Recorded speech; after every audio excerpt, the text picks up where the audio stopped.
Demand pull versus cost push inflation, what's the difference? Imagine walking into a store and seeing prices everywhere going up. You might wonder what's causing this jump in prices.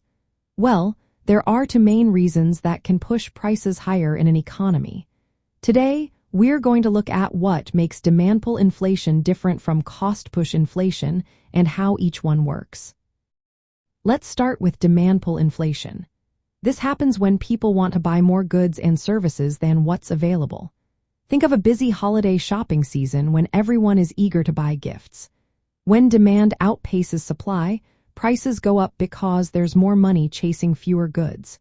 This often happens during times of economic growth, when people feel confident about spending money. If the government spends more or lowers taxes, people and businesses tend to buy more, which boosts demand even more. When exports increase, especially if the country's currency weakens, foreign buyers want more of the country's goods, adding to demand. Also, when asset prices like stocks or real estate rise, people feel wealthier and spend more, fueling demand pull inflation.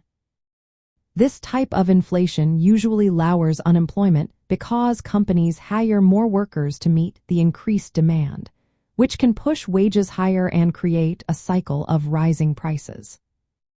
Now, let's look at cost push inflation. This is caused by rising costs for businesses to produce goods and services. Imagine oil prices spike suddenly, making transportation and manufacturing more expensive. When raw materials like metals or energy costs go up, companies have to pay more to keep their operations running. If wages increase because workers demand higher pay, that adds to production costs too. When these costs rise, businesses often raise prices to stay profitable, even if demand stays the same or drops. This can lead to inflation while the economy slows down, which is called stagflation.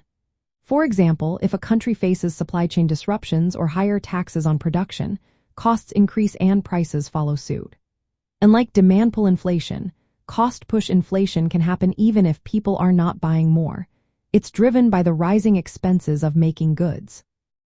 So, the main difference is that demand pull inflation is caused by too much demand for limited goods and services, pushing prices up.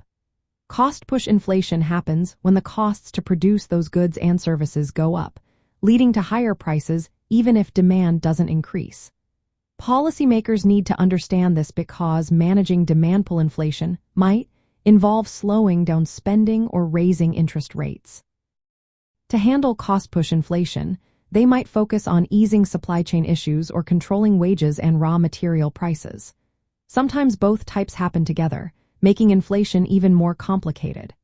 For example, when demand rises and wages increase, costs go up, and prices can spiral further. Recognizing these differences helps in choosing the right tools to keep inflation under control and keep the economy stable.